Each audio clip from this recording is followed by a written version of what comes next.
buhay pa? You want more? Ayan. So, again, thank you, Romel. Welcome to 2025. Kanina, nung part ni Mr. Joseph Lim, ang daming nag-declare dito na ngayong 2025 yun na matutupad yung mga pangarap niyo. Tama ba? Ngayong 2025 ba yun? Mahina. Ngayon 2025? Yes! Pero naalala ko, hindi ba sa inyo yan din sinabi ng 2024 eh. Nung nagtanong dito, 2024 ba ang taon ninyo? Sabi ng karamihan, yeah! Ngayon hindi nyo na ba makukuha yung pangarap nyo? 2024? Sabi ng iba, yeah! Pero nakakatuwa, yung nagsabi ng 2024 na makukuha nila yung pangarap nila ng 2024, sila rin yung nagsabi na makukuha nila yung pangarap nila ng 2023. Tama ba? And amazingly, those who have said that they will get their dreams in 2023, sila rin yung nagsabi na makukuha nila yung dreams nila ng 2022. Again, every year, nagbabago ang taon. 22, 23, 24, 25. After 2025, next year, 2026. And meron akong realization at my age right now, habang medyo nagkakaedad ka, nagmamature ka, amazingly, parang bumibilis yung panahon. Before you know it, January ngayon, a few months from now, mid-year na tayo, June na. And before you know it, 2026 na naman.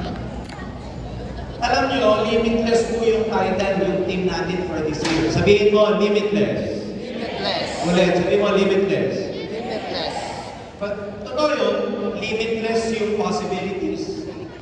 Limitless kung paano ka pwedeng mag-grow. Limitless kung paano ka pwedeng magtagumpay. But I'd like to remind you, your time is not limitless. Yes, tama. Your energy is not limitless. The age of your loved ones, particularly yung parents natin. Like today, before I came here, I had lunch with my siblings and my mom. Kasi yung mami ko birthday ngayon, 76 years old. Marami actually may birthday ngayon. Si Mr. Carlo Benaventura, birthday din ngayon. Yung mother ni Miss Donna Santos, birthday din ngayon. Yung isang leader natin sa Bicol, si Jackie, birthday din. What I'm saying is, our time in this world is not limited. I mean, it's not limitless. Although every year sinasabi natin, this year is my year, take note, yung time natin hindi limited. I mean, yung time natin limited, time ng mga magulang natin, parents natin, mga loved ones natin limited. Kung lagi tayong magpo-procrastinate, kung lagi natin ipapagpaliban, lagi tayong relaxed, laging okay lang walang mangyari, laging okay lang kung let's say lumipas ang panahon na wala kang production, lumipas yung 2025 because you're thinking, sabi naman sa NDO, sabi sa mga training, huwag ka lang mag-give up. Tama po yun. Pero one thing you have to remember, kung sinabi kanina ni Mr. Joseph Lim, you know, maganda kung meron kang binabayaran para obligado ka magtrabaho. Pero tatandaan mo rin, obligado ka rin dapat magtrabaho kasi limited din ang time mo. Aanuin natin yung dami ng pangarap, aanuin natin yung sipag natin kung aabutan ka na ng panahon. So tonight, today, 2025, one of our major events this year, I want you to declare upon yourself that this year, lalagyan mo ng sense of urgency ang kilos mo. Magmamadali ka. Sabihin mo urgency. Urgency. Dapat nagmamadali ka, pressured ka. Because the truth is, ulitin ko, yung time natin is very, very much limited. So, kailangan galingan mo. And when you tell yourself that this year is your year, talagang dapat this year is your year na. Huwag ka nang papayag na merong 2026. Dapat this year, mag-MC ka na. This year, tumaas na yung income mo. This year, dumami na yung health mo. This year, maging multi-millionaire ka na. Huwag mo isipin na okay lang, next year ulit. Because pag lagi mong ini-stretch yan, hindi lumalabas yung potential. So ano ba ibig sabihin yung limitless? Bakit limitless? Meaning, we have to embrace limitlessness, yung possibility ng infinite possibilities. Ibig sabihin ng infinite possibility, lahat pwede mangyari sa'yo. Wala kang limit. Can you imagine? Sabi nga, imagine a world where there is no limit. Imagine a world na yung pangarap mo, walang limitations. Can you imagine?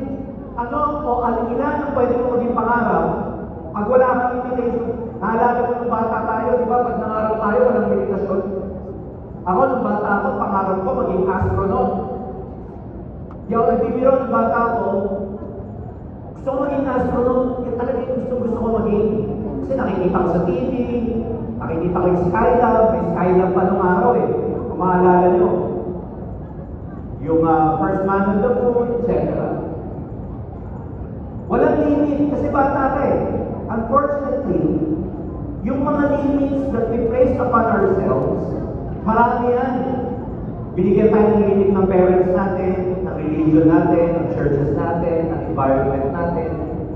Ang dami nagbigay sa atin ng limit. Kaya, nung habang tumatanda na ako, lumalaki ako, na-realize ko wala pa lang aerospace program sa Pilipinas, hindi ako pwede maging astronaut. Kailangan pa ako magpunta ng ibang bansa. Gusto ko maging astronaut kasi pag nakita ko yung gears ng mga astronaut, ang ganda. May helmet, parang yung suit nila, merong hangin sa loob. Tapos meron pa silang parang yung oxygen sa likod. Tapos ang dami nilang gears. Tapos ang ganda ng bota nila. Nung nalaman ko po na hindi ako pwede mag-astronaut, alam niyo, pinalit ko sa pangarap ko. Lagi ako nakakakita ng araw na umaakyat sa poste. Yung may spike sa paa. Kasi nung araw ang mga poste, kahoy mo yun. Umaakyat. Ang dami lang screwdriver dito. Tapos naka-helmet, tapos may gear din. Sabi ko, hindi ako pwede maging astronaut. Ganyan na lang ang gusto ko maging. So, nalaman ko na yung mga umaakyat pa lang yun, either technician ng PLDT, o kaya technician ng Meralco. So I ended up taking engineering. My point is, ang dami sana ng mga pangarap ang pwedeng matupad. Imagine a world where there is no limit. Nalimit ako dito sa Philippines kasi walang aerospace program. Hindi katulad sa Amerika, merong NASA. Ang dami natin limitations sa mga anak natin. Madami sa mga anak natin gusto maging doktor. Pero ang possibility is, wala kasi pera, hindi pwede maging doktor. What if we live in a world na walang limitation? Ladies and gentlemen, kung sa paglaki natin, sa nakasanayan natin environment, puno-puno ng limit, I'd like to welcome each and every one of you to the world of Alliance in Motion Global, kasi dito, pwede walang limit ang mga pangarap mo.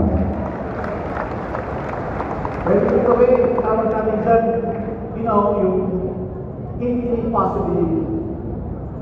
Maraming hindi nagiging totoo sa pangarap natin because unang-una, wala tayong tiwala sa sarili natin. Ang tawag dyan, self-doubt. Nung nagsimula tayo dito, hindi natin pag-inya. Hindi natin ito alam, tayo walang magsalita. Nalilimitahan tayo ng self-doubt natin. Ang tawag doon, self-imposed limitations. Nalilimitahan tayo ng society. Na-program tayo ng society natin, hindi natin ito kaya, hindi ka magaling. Pag nasa school ka, natatawag kang bobo, pag uwi mo sa bahay, natatanga ka pa, bobo na, tanga pa. So, yung confidence ng mga bata, habang lumalaki, nasusuppress. Hindi lumalabas because of the environment.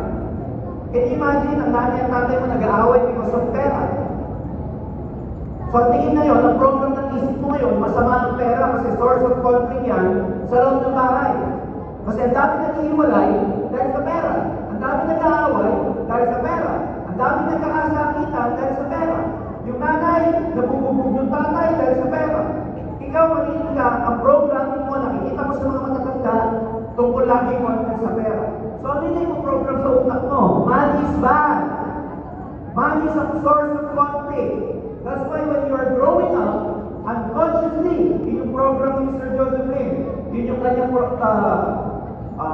training kanina. Subconsciously, you are avoiding money. Kasi, yun ang naging program mo sa loob ng bahay. And that's why you're avoiding money. Pag may dumating na pera, lumalabas agad. Pag may dumating na konting pera, gastos agad. Because subconsciously, your program is wrong, then ulitin ko. You thought money is bad. You thought money is limited. You thought money is scarce. Kaya may poor mindset ka. And that's why a lot of people, when they are supposed to be successful, nasasabotage nila yung success nila. Ano yan? May leader ka na, nawawala ka. Pain na, nagiging bato ka. Because subconsciously, you are avoiding money. That's why you need a lot of reprogramming. Kaya nga ganda ng topic ni Jay kasi nagugtong sa topic ko ngayon. Kailangan mo i-reprogram yung utak mo. Sabi mo, reprogram. Sabi mo, reprogram. Kasi, pag ang mindset mo, poor mindset, ano result mo? Poor din. Pag ang mindset mo, scarcity, kakulangan, kakapusan, ang result mo, kakulangan, kakapusan din. Pag ang mindset mo, lagi kang biktima, lagi kang nagko-complain. You're a victim. You know that you're a victim when you blame a lot of people, when you blame a lot of things. You know when you are a victim, when you blame the government, you blame your parents, you blame your spouse, you blame everyone except yourself. You're a victim. Victim mo, ang hirap kasi, ang taas kasi ng 10,500, ang taas kasi ng 18,990, ang mahal kasi ng Digiverse, ang hirap ng networking. You have all the reason not to become successful, and I'm telling you, you are in a victim's mode. Let me tell you this, nobody becomes successful by being a victim. Pag lagi kang biktima, pag laging feeling mo, the world should adjust to you, let me remind you, the world doesn't owe you anything. Walang pakialam ang mundo sa'yo. Tatandaan yan. Kung ngayon madrama ka, walang pakialam ang mundo. Kung ngayon emotional ka, may problema ka, may family problem ka, the world doesn't care. You have to go out there and kailangan mo nag-break in ng boyfriend mo, the world doesn't care about it. Kailangan mo pa rin kumain. Because the world doesn't owe you anything. Walang utang sa'yo mundo para makibagay sa'yo. Ikaw ang makikibagay sa mundo. Gusto nyo ba? Ang hirap kasi ng Team Global, i-adjust natin. Para dumating, i-adjust natin. Ang mahal kasi, i-adjust natin. Gawin ko yung 10.5, bawasan natin ng 0 yung 10.5. Magkano na lang? Yung 10.5 minus 0, 1,050 na lang. Tama ba ko? Ang mura. Pero yung pera nyo, tanggalan mo rin ng 0. Yung dating 1.5, tanggalan mo ng 0, 150 na lang. You get that point? Again, may mga kaibigan, we really have to change our mindset. Nasimulan kanina ni JD, paano sir ako ba magkakaroon ng abundance mindset? Paano ba ako magkakaroon ng successful mindset? Rich people's mindset? Paano ba ako magkakaroon ng positivity? Kasi pag sinabing mindset, these are your set of attitudes, your core beliefs. These are your philosophies in life. These are your principles.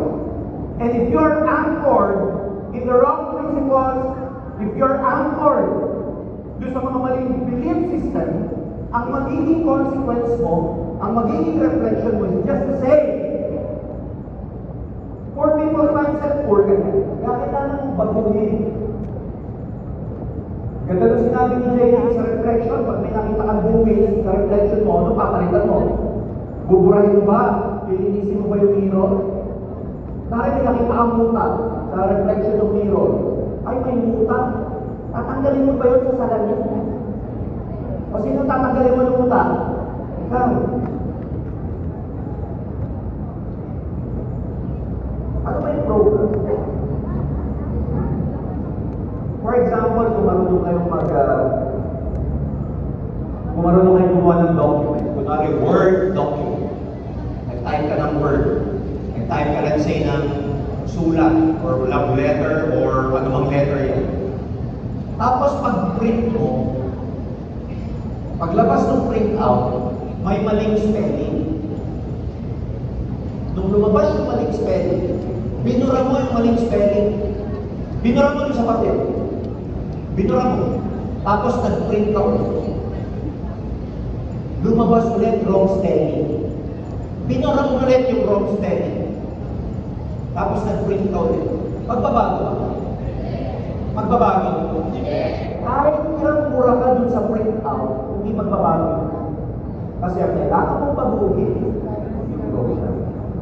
Kailangan mong baguhin, kailangan mong mag-edit, dun mismo sa Word. Are you with me? Are you with me?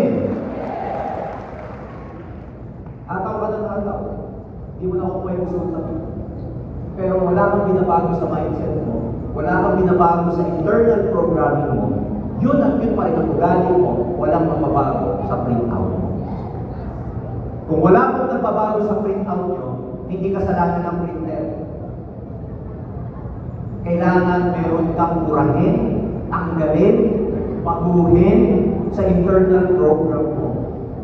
Baka kulang ka pa ng lead, baka marami ka pang skills na kailangan pag-aralan, baka marami ka pang fear, baka yung mode mo, victim mode ka pa rin.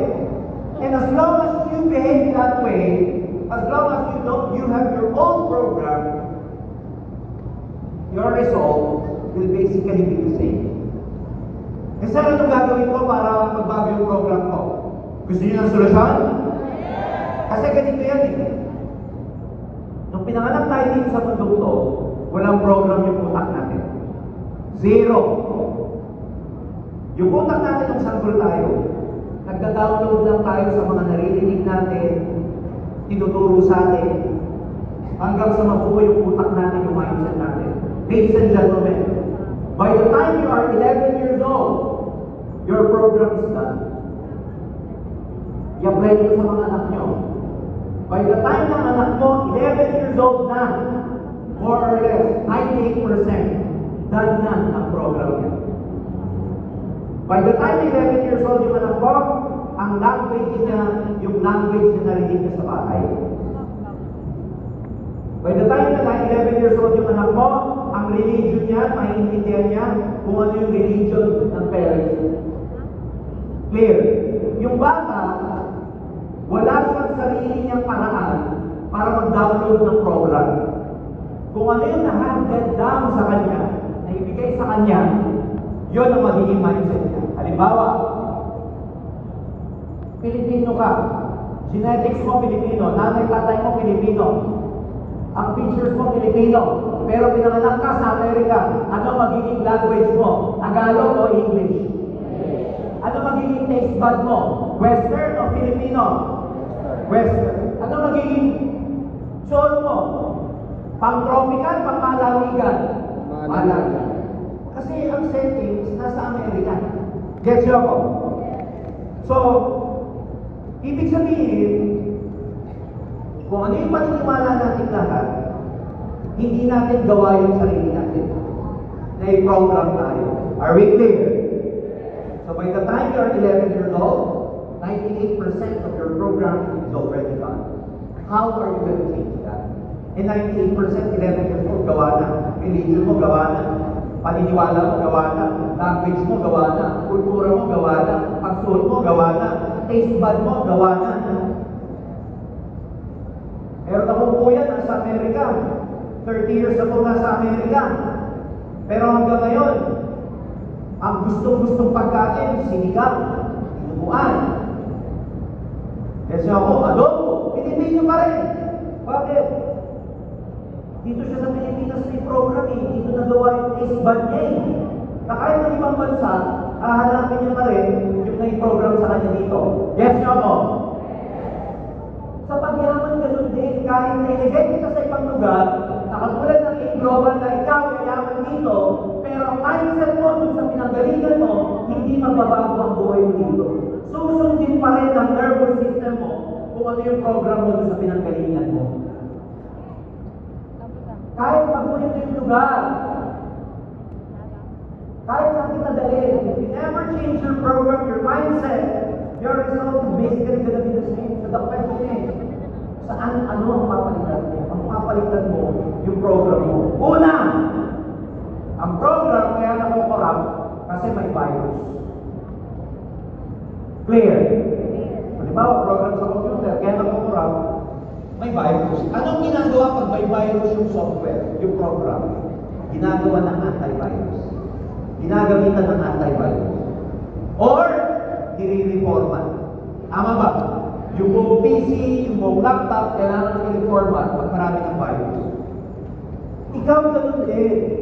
Masyado nang corrupted yung mindset mo. Masyado nang maraming virus. Maraming wrong belief. Wrong mindset. Kailangan na natin i-reprogram. Kailangan na natin i-reformat yung utak na yan para magbago na ang resulta mo.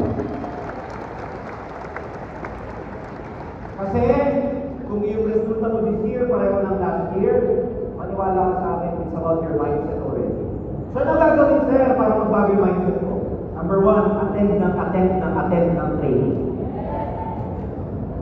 Alam niyo ba sa training kung ano pinakamagandang effect sa ito? Nire-reprogram yung mga wiring sa utak mo. Ang tawag doon, mga neural pathways. Tawag doon yung wiring. Nire-reprogram, ginagawa ka ng panibagong wiring sa utak. It's scientifically called neural pathways. Kailangan mong gumawa, yung utak mo kailangan gumawa ng panibagong neural pathways, connection. Kung dati ang connection yan, tungkol sa pagiging mahirap, limitations, scarcity, this time ginagawa ka ng mga pathways na pangpayaman. Kaya attend ka lang natin ng training kasi yung utak mo, tumutubo mga panibagong ugat, mga ugat ng pagyaman. Pero mga kaibigan, hindi isang beses yun. Pag tumubo na siya, kailangan sundan para tumuloy yung tubo. Gets niyo ba? Gets niyo ba? Pagka ikaw umunta ng training at tumubo, tapos hindi mo sinundan, pabalik. Tapos ang tagal mo na naman umaten, after 6 months, tubo na naman.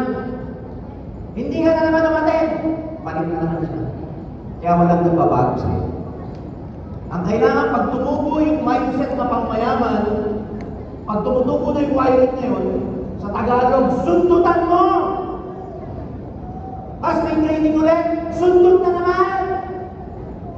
Sunod-sunod na sundot hanggang maitawin yung isang connection to the other connection. Pag hindi mo na itawin hanggang gitna lang, balik na naman. Alam niyo sa tayo magaling, pumatay ng training, sa una lang. Pagdating ng training mo, tumubo. Power! Power talaga, power! Tapos na-discourage, hindi mo na pumatay ng training, balik na naman. Kaya pagdating ganyan alam, hindi na itatawin sa panibagong connection. Gets niyo ako? Gusto niyo magkaroon ng panibagong connection sa brain niyo? Connections ng abundance, ng prosperity, gusto niyo ng connections ng blessings, gusto niyo ng connections ng positivity, gusto niyo ng connections ng commitment, itawid niyo yung connection na yan. Keep on attending trainings hanggang magbago na yung wiring ng utak mo. Pag nagbago na yung wiring ng utak mo, dyan na magbabago ang kilos mo. You become more confident. Tumataas na yung leadership mo. Marunong ka na mag-discipline. Marunong ka na mag-alaga ng leader. Marunong ka na mag-alaga ng relationship. Magiging sensitive ka na. Hindi ka na taklesa. Marunong ka na sa tao. Kasi na-change mo na yung program mo. So you have to change your program. Kailangan yung mindset natin magbago. To change the fruit, change the root. Gusto nyo magbago yung bunga, papalitan mo yung tinanim nyo. Gusto mo bago yung bunga, papalitan mo yun. Change your mindset. Next, expand your vision. To achieve infinite possibility. Uulitin ko kahit saan dito pwede kang maging. Unlimited ang possibility mo dito. Hindi ko alam para sa audience na to. Dito magsisimula yung panibagong Joseph Lim na ginagawa dito sa Indo. Sabihin mo sa sarili mo, ako na yun! Ayun! Is that a possibility na maging Joseph Lim kayo? Yes. Na maging Maylin at Buddy kayo? Na maging Carlo Buenaventura kayo? Na maging katulad kayo nila Lance, nila Marco?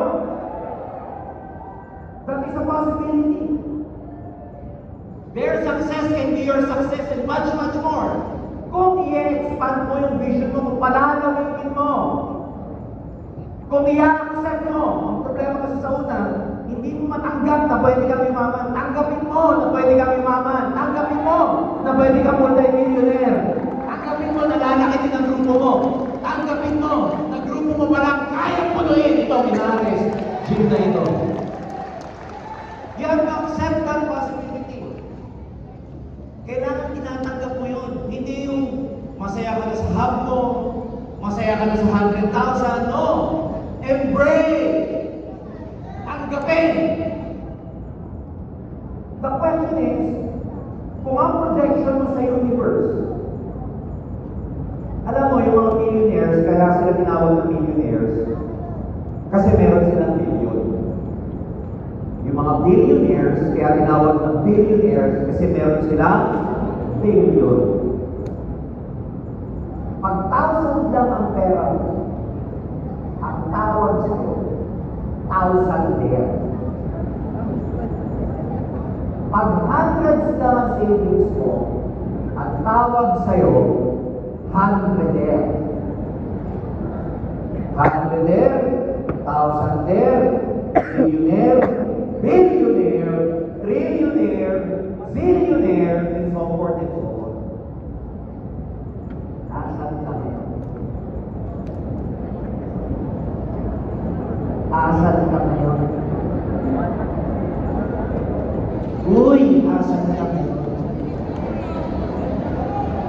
Asan ka ngayon? Asan? Asan ka ngayon? Okay, mali. Huwag niyo titignan yung wallet niyo kung 100 lang naman. Huwag niyo titignan yung savings niyo kung 1,000 ang laman. Kaya hindi ko sa inyo, yung tinanong ko, nasa ka ngayon? 100 din. Yung iba, 1,000 din. No. Pag tinanong ka, nasa ka ngayon? Kahit wala kang milyon, sabihin mo, millionaire ako. Nasa ka ngayon? Nasa kayo ngayon? Nasa kayo ngayon? Kailangan, ngayon pa lang, i-feel mo na millionaire ka. Kasi pag pinipil mo, ina-attract mo. Pag pinipil mo na wala kang pera, lalo kang mawala ng pera. Pag malungkot ka, lalo kang lulungkot. Kasi vibes mo yan eh, get ako. Kaya kung gusto nyo maging mayaman, i-feel mo na mayaman. Ano yung itsura ng mayaman? Ang itsura ng mayaman, tatangan-tangan ba? Eh, tindig pa lang alam mo mayaman. Itsura pa lang. You have to attract kung ano yung gusto nyo resulta. Kaya kung wala kang millionaire, act like you're a millionaire. Bago kayo malis ng bahay, mag-ayos ka yung mukha kang milyonaryo. Amoy pa lang. Amoy milyonaryo ka na. Kasi yan ang ginagawa ko. Bibigyan ko ng example kung bakit ko sa inyo ginagawa yan. Ginagawa. Let's say, mahilig ka sa tsokolate. Ang drinks mo, tsokolate. Pag kumain ka ng ice cream, chocolate flavor. Pag nag-ice candy ka, chocolate flavor. Ang suot mo lagi, kulay tsokolate. Ang kulay mo, nagiging kulay tsokolate. Mahilig ka sa tsokolate, may ka sa drink ng tsokolate, mahilig ka sa drinks or whatever na tsokolate. Question. kaibigan mo ako, kilala kitang mahilig sa tsokolate. Pagre-regaluhan kita sa birthday mo, anong flavor ang ibibigay ko sa'yo? Tama ba? Kung bibigyan kita ng t-shirt, anong kulay ng t-shirt? Kung bibigyan kita ng mabango, anong amoy? Kung bibigyan kita ng lotion, anong amoy? Kasi, yun ang gusto mo. Yun ang pinapakita mo sa buong mundo.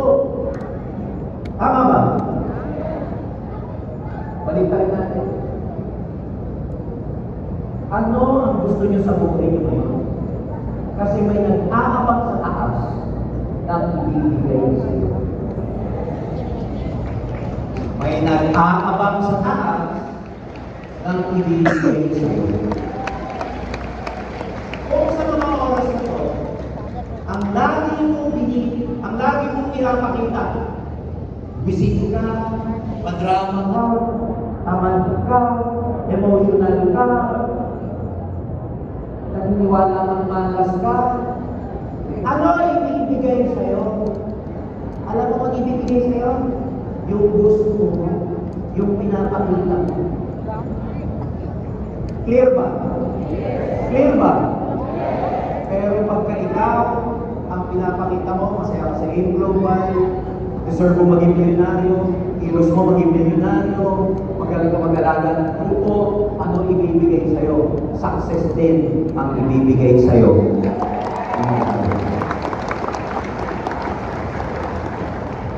Kaya ang question ko, ano yung pinakikita niyo gusto niyo? Parang hindi ko natin.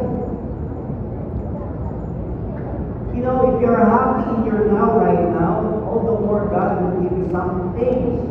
More things to be thankful for. Kaya just be thankful. Masaya dapat kayo. Kahit na, you know, hindi pa ganun kalaki yung resulta nyo, you have to be happy. Because God will give you more things to be thankful and to be happy for. Ulitin ko, yung kwentong tsokolate. Ano ang ipinapakita nyo sa taas para yun sa inyo? Are you with me? Next, overcome your fear and of course your doubt. Gusto nyo maging limitless ngayon? Forget about your self-imposed limitations. Forget about the barriers. Sa tawag dyan, you have to break your barriers.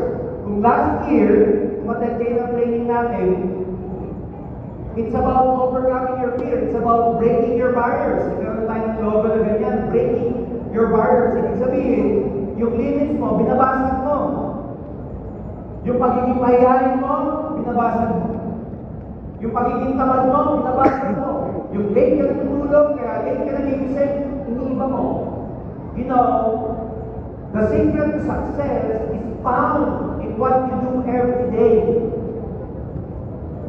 Kung gusto nyo maging successful, ang sikreto, nasa ginagawa nyo po araw-araw.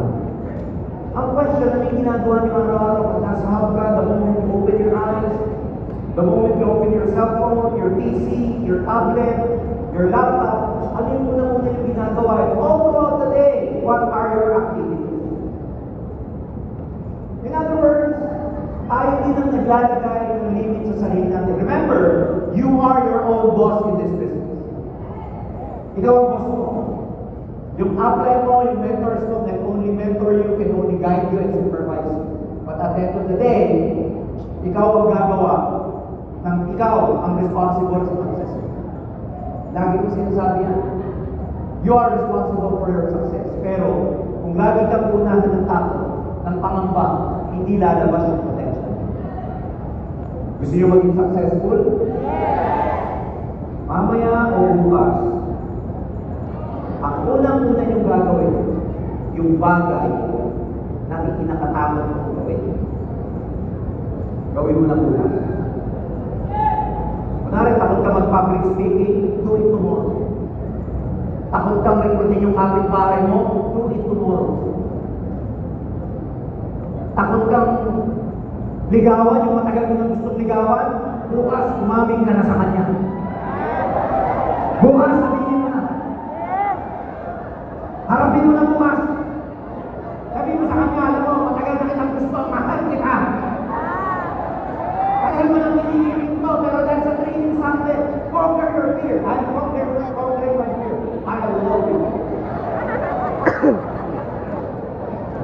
Are you with me? Ano yung mga bagay na kinatatakot nyo gawin? Kinatatakot yung IPM, yung kindergarten na matagal mo nang gustong recruitin, hindi mo ma-recruit kasi nahihiyak ka kasi ang tagal yung hindi IPM, kung kailan kami kailangan sa kamo ngayon IPM o IPM, gawin mo na bukas. Bakit? Gawin mo man yan o hindi, tutuloy at tutuloy pa rin ang mundo sa pag-ikot niya. Remember, kung leader ka, yung bagay number 1 nung kinatatakot gawin, gagawin mo na bukas. Sulat mo dyan, sa notebook mo kung ano yung gawin mo. Sulat mo ngayon. Sulat mo sa cellphone mo kung ano yung gagawin mo bukas. Na hindi mo pa nagagawa na takot na takot. Gawin mo. Sulat mo dyan. Sulat mo dyan. Ewan ko din, sulat mo. Pwede mo isulat yung sabi mo sa note mo. Lalagtad na ako. Tagal ko na nahihigit ko. Why not? Why not? Why? The world will judge you anyway. So do what you have to do. Tama ba? Aminin mo na sa kanya. Hindi kami talo. Tulad mo dyan kung ano yung bagay na gusto mong i-conquer. You know why? Kasi pag na-conquer mo, yung pinaka-natatakot o natatakot kang gawin, that's the start of the change in your life. Again, your success is found in what you do every day. So conquer your fear. Can you imagine kung lagi ka nag-conquer ng fear mo? Lagi ka nabubulutan ng tinig. Kung takot ka makipag-usap, simulan mo bukas. Kung takot ka to talk to a stranger, start it tomorrow. Takot ka mag-public speaking, start it tomorrow. Start everything. There is no proper time to do anything. Huwag ka maghintay ng perfect time to start. Diba yung iba sasabihin, I'd like to be perfect to start. You're wrong. You have to start to be perfect. Simulan mo. Tumapatutuno. Bumausap ng tao, maglakad, mag-close in and everything. Simulan mo, huwag mong hintayin kung naging perfect yung scenario bago ka gumalaw, bago ka kumilos. You have to start now. The role of infinite possibilities. When you embrace the concept of infinite possibilities, you understand that there are countless paths to success. Uulitin ko. You want to be limitless? Embrace all possibilities. Alam mo, ganito yan.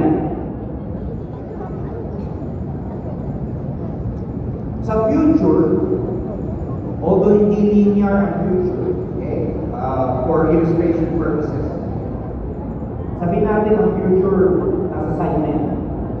Again, linear lang, straight line lang ang representation ko. But time, sabi nga ng mga scientists, is not linear. Pero for illustration purposes, sabihin natin yung future between now and yung present mo. At saka, ito yung future self. Yan sila. So, yun yung present self mo, ito yung future self mo. So, babalik muna ako dun sa present. Alam niyo ba, na yung possibility nung pinapakita kong future self is empty. There is a version of yourself in the future na ang yaman niya. There is a version of yourself sa future na ang hirap. There is a version of yourself in the future na ang sexy ganda.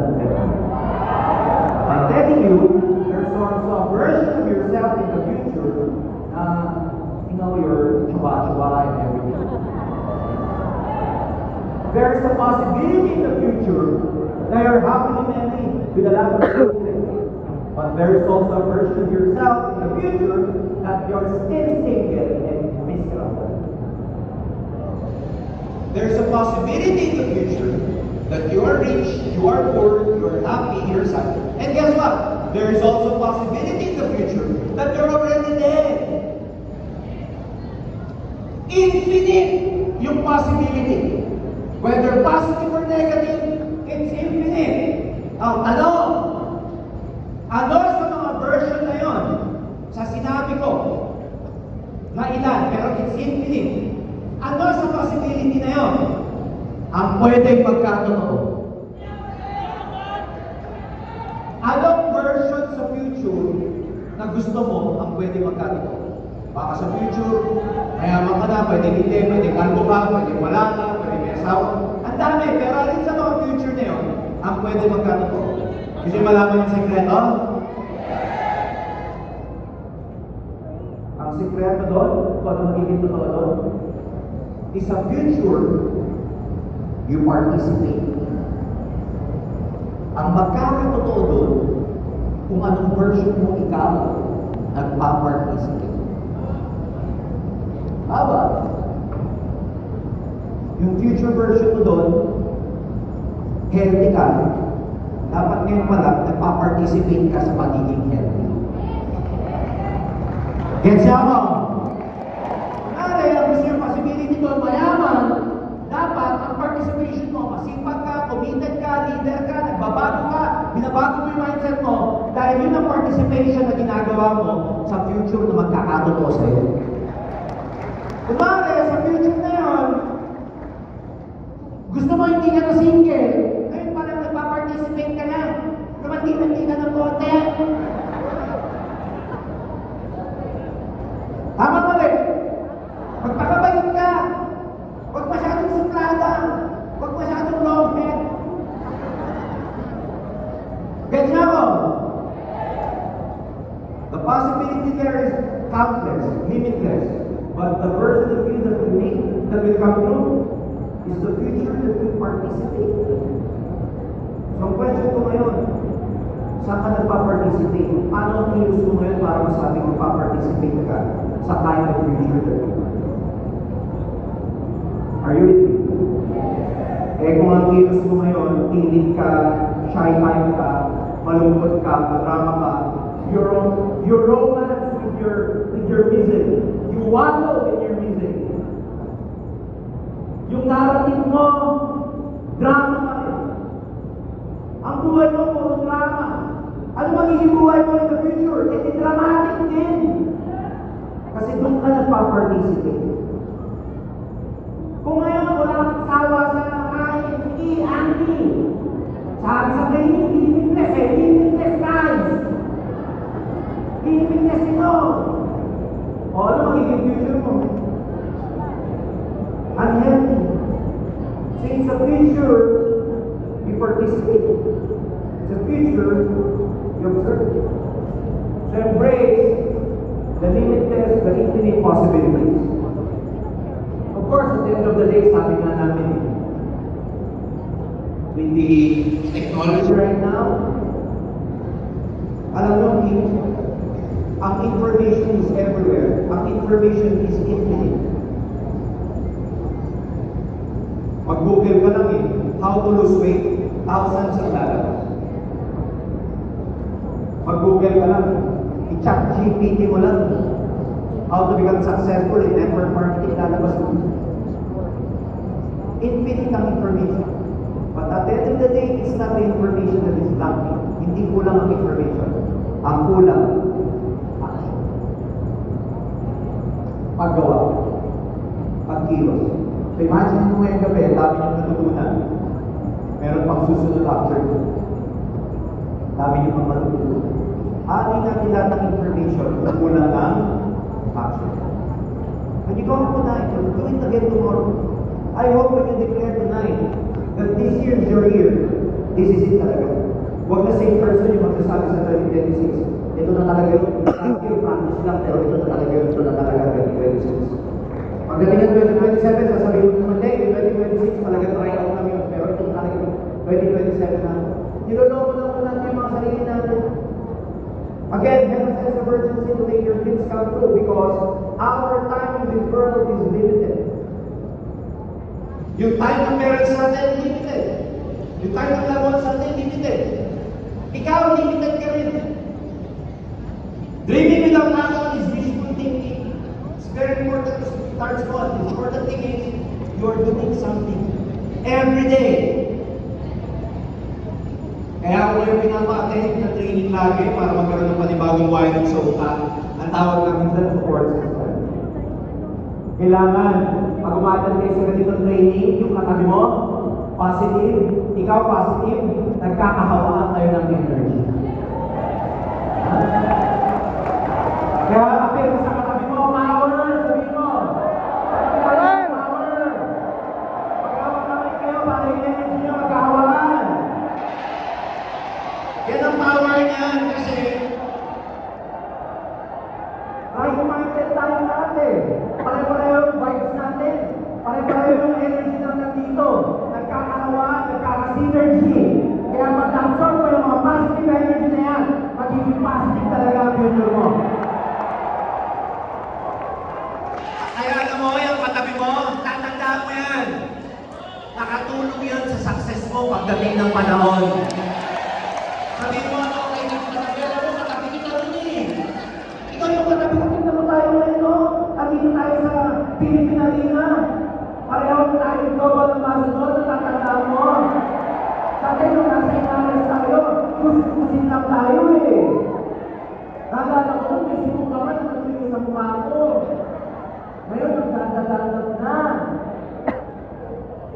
The somewhere every moment, because alam nyo yung mga ganitong occasion, ito yung mga manangalala ng pag-success nyo.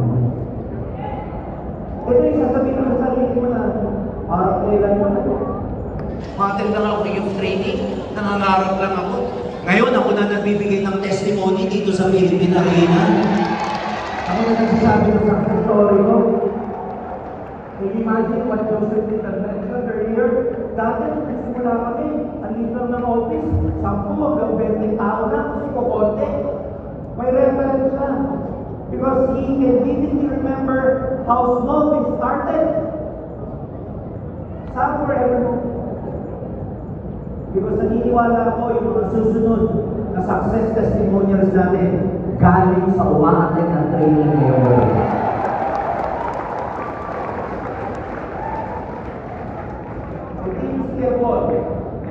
Alam mo, lagi na namin sinasabi, hindi lang dapat nag-innovate yung company.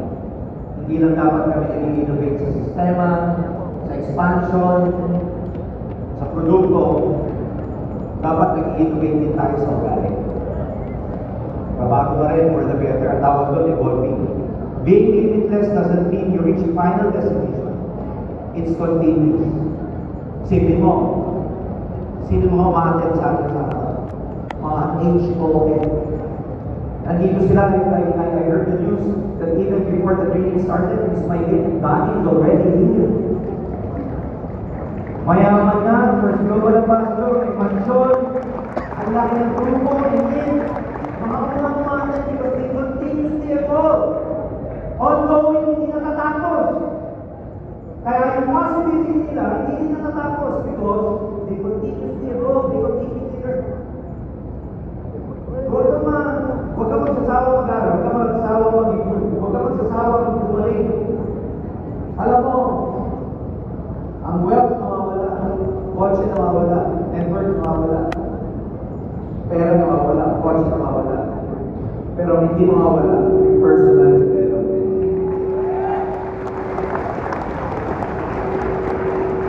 Mawala lahat. Maganda personal development mo, kaya mong mag-build. Wala, kaya mong creative. Kasi may skills ka, may attitude ka, tamang mindset mo, may system ka. So, hindi mo natakot, may nawalang downside, it's okay. Kaya mong mag-build ulit. May kapalit na mas magaling, may mas makapalit na makapal. May kapalit na mas karapat dapat para sa'yo sa dome. Huwag ka pahina. Lahat yan may purpose. Lahat ng experience na natututunan mo, lahat ng experience na pinagdadaanan mo in one way or another,